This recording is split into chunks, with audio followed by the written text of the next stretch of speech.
My next guest has got a really exciting fight coming up here at UFC Fight Night, September 17th. It's right around the corner. He's taking on Damon Jackson. It is Pat Sabatini back here on the program. Pat, how are you? Never been better, brother. How are you? I am doing awesome. Love this fight from a stylistic perspective. I guess we wanted to nitpick a little bit. I figured you were going to get that ranked opponent next. You a little bit disappointed about that? To be honest, not at all. Whoever the UFC gives me, they're the boss. I'll fight whoever. Whoever they put Yeah. in front of me, that's my job. Yeah, and that's why people love watching you fight, Pat. Were you pretty familiar with Damon before taking this fight? I've heard the name and I've seen him fight a couple times before. I had to review some of his tape and whatnot. But yes, definitely seen him fight before and familiar with him. Yep. Great. And you mentioned tape study. Do you do a lot of that, or is that more something your coaches do for you? I'll take a look at it like once or twice, but it's mainly my coaches that will study it because I like to focus on myself. Yeah, no, that's smart, man. So now that you've had a chance to look at him, obviously he's got a good ground game. How do you feel like you match up against him here? Definitely a tough guy, well-rounded, a lot of experience, taller. I just feel like everything he does, I could do better. Yeah. What I love about this fight, too, aside from the style matchup, is just the fact that you were two guys that really had to grind it out on the regional scene. You look at Damon's record, a lot of those were fights outside the UFC. Similar to yourself, you had a very long road to get there. Does that make this fight a little bit cooler that you get kind of two guys that have really sort of proven themselves to get here? Oh, absolutely. We definitely both belong there and, definitely had to put our time in to get there. Yeah. No, that's awesome, man. Training camp, you train with some of the best guys in the world. Sean Brady, who have been some of the main guys that you've got to work with for this camp? My normal people, Eddie Torres, Issa Delapai, a bunch of 45ers in the gym. Got some new guys, new Russian guys that have been coming in. One of them actually fights this weekend. Cruz. I don't even know how to say his last name, but it's not your job to do roll call, but it's cool. It sounds like a lot of variety this camp, right? A lot of variety, a lot of different body types, elite level wrestlers, elite level strikers, elite level jiu-jitsu guys, mixing it up, throwing the best at me to bring out the best in myself. How important is that in camp to have that variety of, you mentioned, you got a couple Russian guys in there. I'm sure they're giving you a different look than you're used to. How important is that, Pat? Oh man, you got to be able to adapt on the fly. You got to be able to, overcome different styles on the fly. It's super important. I think if you're not doing that, then you're doing yourself a big disservice. I know it's still early. We got lots of time before his fight, but how's Sean looking in the gym? Because I know he underwent the nose surgery, so I'm sure he's looking at his best right now ahead of that fight with Bilal Muhammad. Man, I've never seen him more hungry. Never seen him look better. I'm so excited for him. I know he's gonna, own it. Yeah. Yeah, he's going to perform well. I just, I've interviewed Sean for years. I've never seen him. I won't even say pissed off because he's very composed, but I mean, he's getting a little bit annoyed at his opponent talking some smack. So I can only imagine what he's like in the gym, just, really putting it into another gear. Oh, he's hyper focused. I know, I think October 22nd is the date. I know, it's going to be the best Sean Brady you guys have ever seen.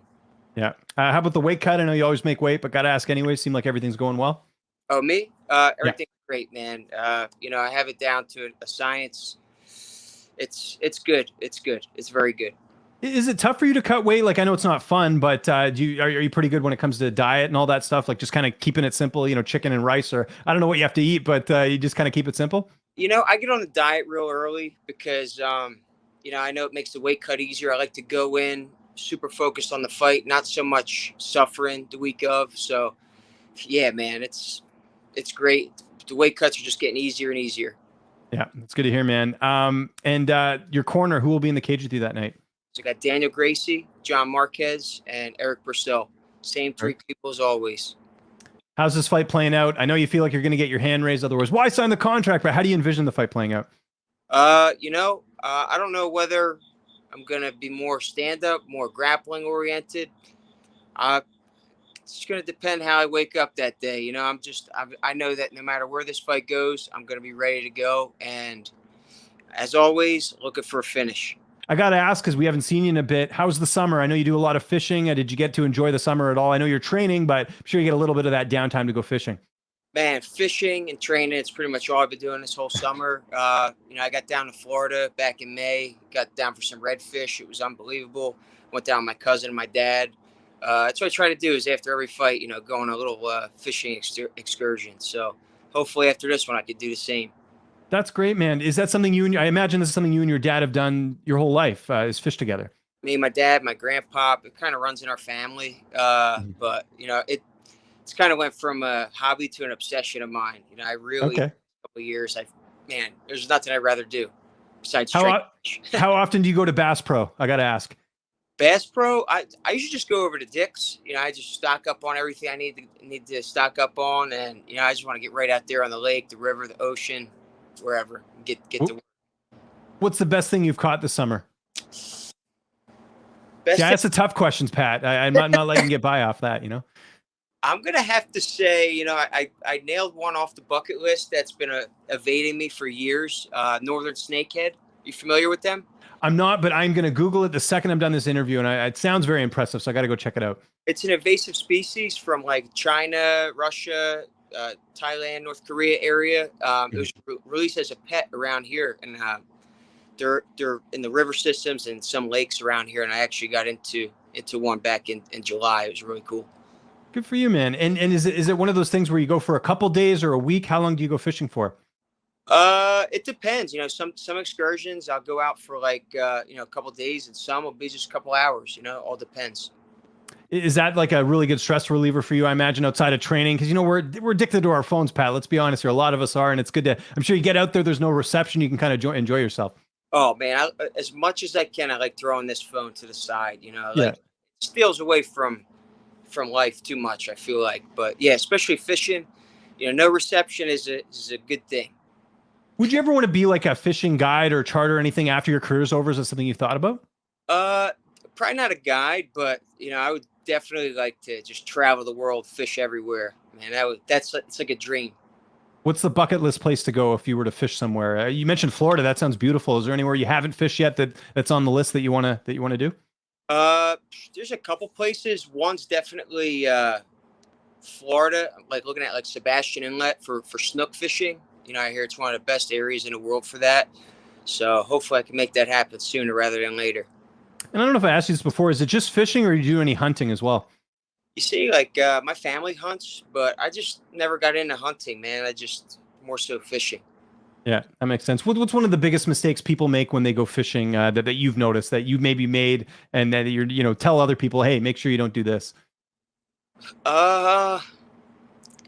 It's a mistake I've made before. Is man, I'll be looking down at my phone, or going through my phone sometimes, and I'll look up a couple times. The rod's been in the water, so I had to get up there, get in the water, grab the rod. So, got to stay focused out there.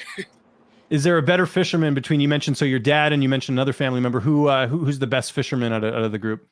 Probably my grandpa. He's taught me a lot of the stuff that I know today, and every time I go out fishing with him, I feel like I learned something new. It's cool.